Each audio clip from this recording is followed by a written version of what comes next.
Tu saya jawab. Kita bagi tahu guru lah jawab. Baik. Okey, terima kasih. Anak bawah umur. Macam mana soalan pertama tadi? Tangkap soalan kedua je. Allah Akbar. Apa pemegang amanah Okey. anak? Terima kasih. Pentadbir. So anak bawah umur, katalah yang menikah tu suami ada isteri, kan? So kita katalah teknikal bila buat permohonan pusaka, okey, dan anak tadi oleh kerana dia masih bawah umur, so yang bertindak menjadi pemegang amanah tu ialah individu yang dipersetujui dalam bicara kuasa. Individu yang dipersetujui. Jadi kalau kata ada persetujuan daripada waris-waris yang ada lah, contoh arwah masih ada ayah, ada mak sebagainya, so ayah mak kata serah kepada isteri sebagai pemegang amanah. So isteri lah, okey, bertindak sebagai pemegang amanah kepada anak tadi, tapi melibatkan tanah dan rumah je. Kalau melibatkan duit, so pemegang amanah dia akan pergi kepada amanah raya, kan? Kecuali kalau ada lantikan daripada si mati masih dia hidup, dia lantik siap-siap pemegang amanah. Tapi yang tu tidak tertakluk bawah pejabat pusaka, yang tu kena bawa ke mahkamah tinggi. Jadi macam tu je lah. Jadi kalau ada tidak ada satu persetujuan dibuat di peringkat pejabat pusaka, siapa nak jadi pemegang amanah, kan? Yang tu yang melibatkan proses tu jadi sangkut, kan?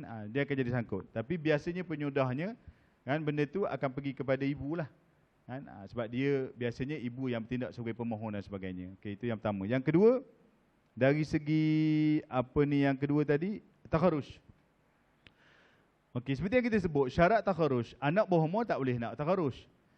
Dalam pengurusan harta pusaka, memang dia tak dapat lah nak kata berlaku sama rata apa semua, tak boleh. Jadi bahagian dia faraid dia tu mutlak. Dia akan duduk di bawah pemegang amanah untuk jaga bahagian dia tu.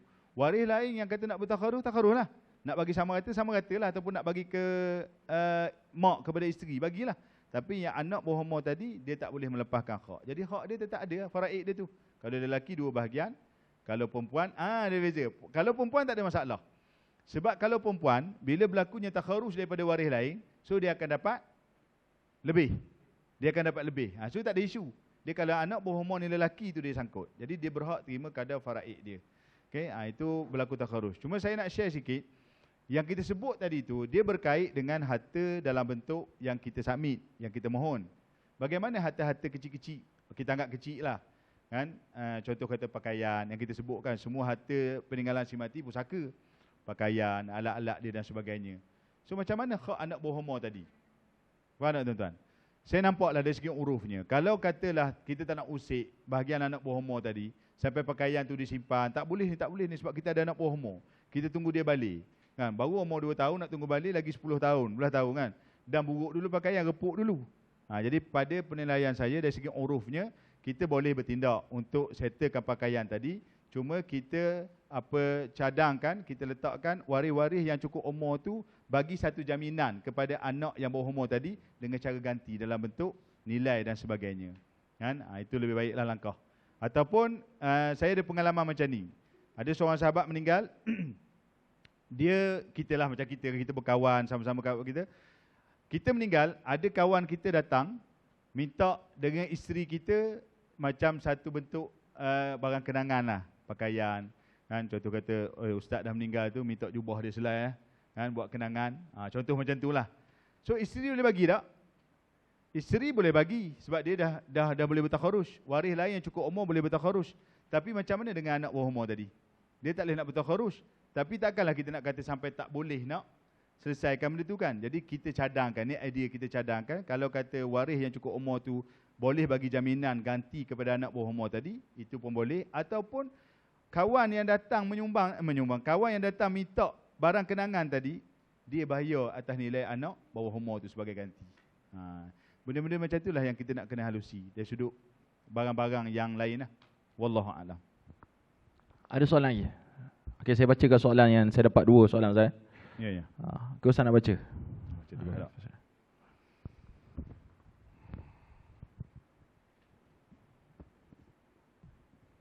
Ini soalan canggih. Sekejap. Pemegang amanah menjadi pemilik yang sah bagi aset amanah apabila aset tersebut dipindah pada mereka. Pemegang amanah menjadi pemilik yang sah bagi aset amanah apabila aset tersebut dipindahkan kepada mereka. Manakala beneficiary akan menjadi pemilik manfaat bagi aset amanah tersebut. Di dalam akaun pelaburan terdapat klausul untuk diletakkan nama beneficiary. Adakah beneficiary yang dinamakan tersebut pemilik mutlak pelaburan si mati? Sekejap, nak fahamkan soalan. Yang bertanya di sini ke? Ada. Ada yang bertanya ni, soalan ni? Ya, Puan Fadia. Ya. Tolong sebab saya pun tak apa clear juga istilah-istilah yang canggih-canggih ni sikit. Boleh terangkan sikit? Minta maaf lah. Istilah-istilah beneficiary apa semua ni kita tak biasa juga sebenarnya. Okey. Boleh terang sikit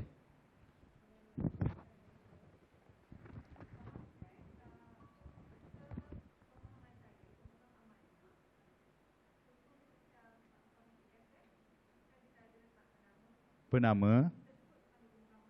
Ya, betul. Ya.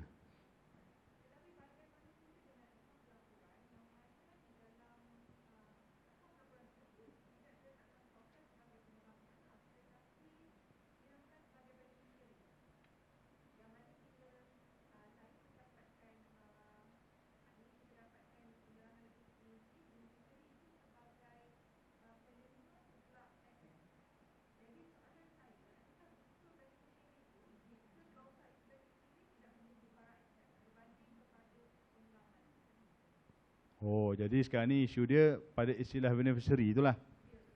Kan? Apakah istilah yang disebut di situ beneficiary itu adalah pemilik mutlak kepada aset itu. So dia berkait dengan hibah lah di sini.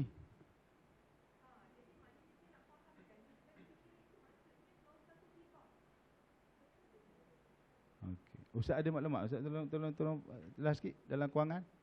Istilah tu pemilik lah kan? Istilah tu adalah penerima hibah lah. Cuma dia pakai istilah beneficiary. Maksudnya dia tak pakai hibah. Ya. Jadi maksudnya kalau begitulah, saya jawab secara umum macam ni. Kalau begitu, kalau betul, dia lah pemegang amanah tu, kita clear lah pemegang amanah. Sebab macam KRSP, tabung haji, letak penama, wasi dan sebagainya, pemegang amanah, dia hanya menguruskan duit itu. Tapi kalau istilah beneficiary itu menunjukkan bermaksud penerima itu adalah hibah, maka macam takaful lah. Kan, dalam istilah takaful tu adalah penerima hibah dan diberi itu pun akad hibah tu berlaku di situ, maka di situ dia jadi pemilik mutlak lah, sebagai penerima hibah lah. Cumanya kadang-kadang kita tengok di sini persoalan dia yang berbangkitnya, yang masih lagi jadi pertikaian, sejauh mana akad tu berlaku. Pemegang amanah tak ada masalah sebab dia bukan pemilik. Yang kata tadi, kita bagi atas kepada dia sebagai pemilik mutlak, beneficiary itu sejauh mana akad kita dengan dia itu berlaku.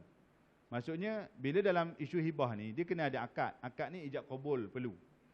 Sebab tu saya tengok, tak silap dalam fatwa Selangor berkaitan dengan hibah tu disebut secara umum, hibah takaful ni sah jika melengkapi rukun.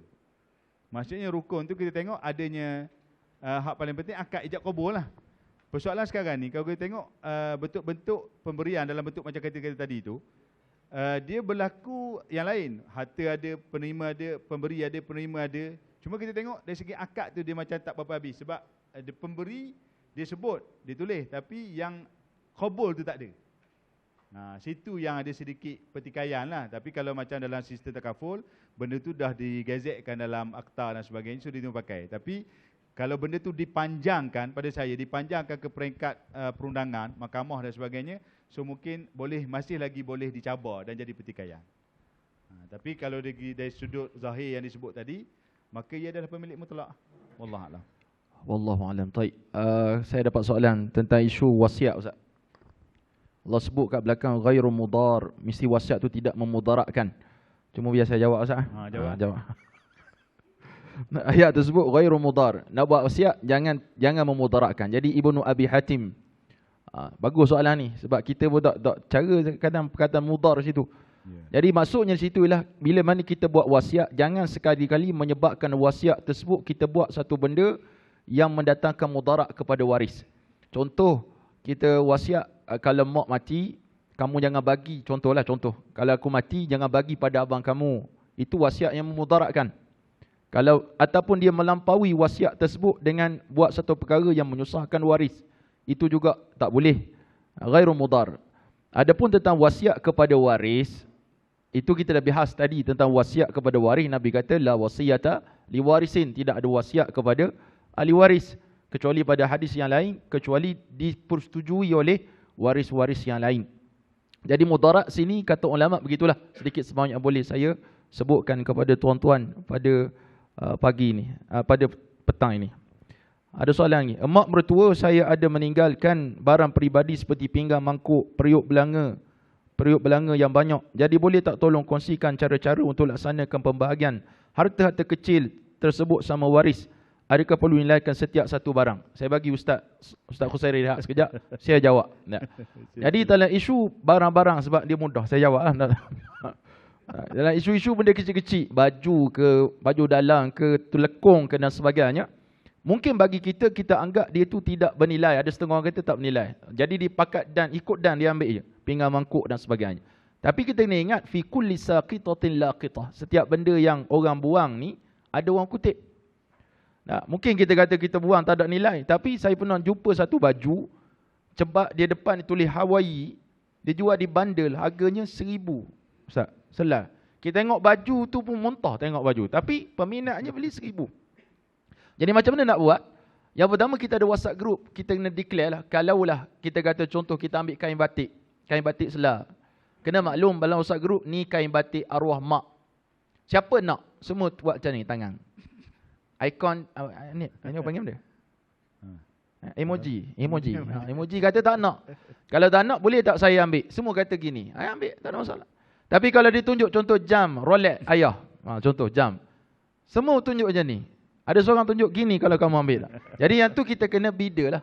Sama ada kita jual sesama adik-beradik, ataupun kita jual kat luar. Hasil jualan tersebut difaraidkan. Jadi sama juga dengan barang pinggan, mangkuk. Jangan sesekali kita ambil mudah-mudah. Kecuali awal-awal lagi sebut, semua adik-beradik sebut dah, kami tak nak apa-apa daripada rumah mak contoh, ataupun barang-barang perhiasan mak dan sebagainya. Ketika tu kita boleh ambil lah. Cuma nak ambil tersebut pun kena declare juga kepada waris. Takut bila kelebek-kelebek ada benda bernilai yang kita sembunyikan. Jangan sembunyikan, kena transparent lah dalam isu ini. Isu pusaka ni. Ada soalan tambah ke? Tak ada. Alhamdulillah. Jadi kalau soalan dia, adakah perlu nilaikan setiap satu barang? Ya. Tapi tengok pula situasi lah, keadaan. Ada soalan lagi tak tuan-tuan? Ya, Tuan Haji.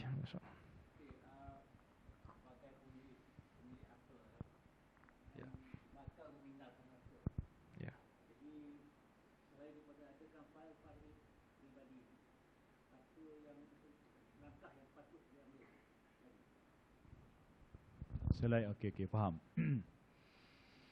Okey, yang saya cadangkan tadi itu very simple lah, kan? Paling simple di peringkat kita, kan? Kita benda tu semua orang boleh buat.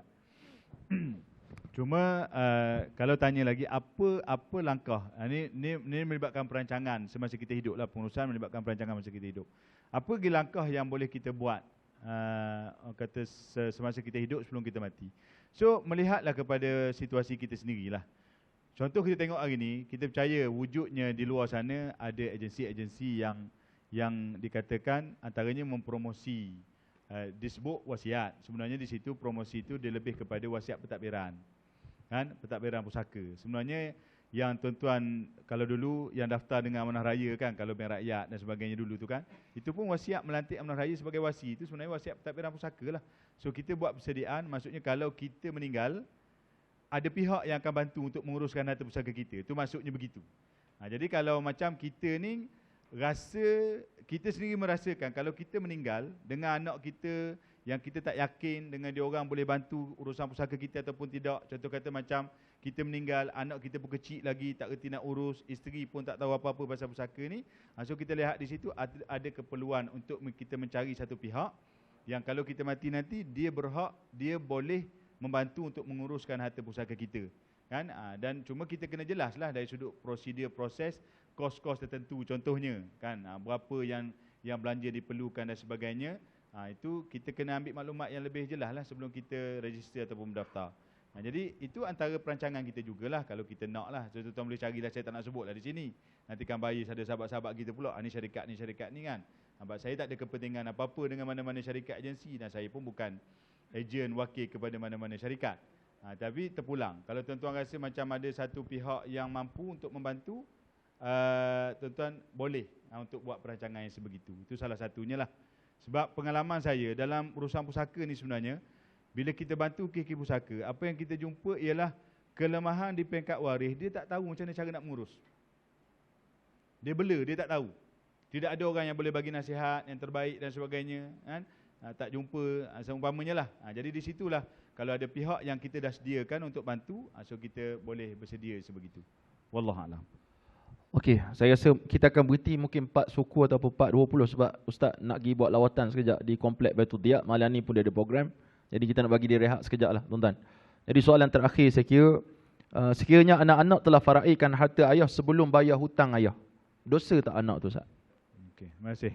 Kau yang terjawab. Tadi jawab dah tadi, ditanya lagi. Tadi penerangan, tak apalah kita jawab. Okey. Nak jawapan pada Ustaz pula. Takut jawapan tak sama. Anak tak bayar. Tak bayar hutang, dia faraid dulu. Apa hukum dia faraid tu? Ada satu kes. Saya ni sebenarnya, kalau setiap soalan tu, semua ada kes belaka. Sebab kita duduk dalam lapangan ni, kita jumpa macam kes. Ada satu kes, suami meninggal. Ni suami lah, cerita suami. Nak kait dengan hutang je sebenarnya. Suami meninggal. Dia tinggalkan harta lah. Ada isteri, ada anak-anak, ada ayah mak. Kemudian, dia kesilapan tadilah. Salah faham dari sudut tanggungjawab bayar hutang. Kan, duit-duit tu dia dah urus semua, dah keluar apa semua. Tapi hutang tak bayar. Dah bagi semua dah. Dah bagi semua apa semua dah 10 tahun. Baru dengar kuliah faraid, baru dengar kewajipan bayar hutang. Tuan-tuan, ini kes berlaku di Terengganu. Dia tanya pada saya, Ustaz macam mana? Saya kata wajib bayar. Sebab arwah mati dulu meninggalkan harta. Dan tanggungjawab pertama ialah settle hutang dulu sebelum pergi pada waris. Sekarang waris dah ambil dah tu. Jadi waris menanggung hak bayar hutang tu. Jadi kalau waris tak bayar, so waris menanggung dosa. Sebab bayar hutang ni wajib. Wajib atas waris.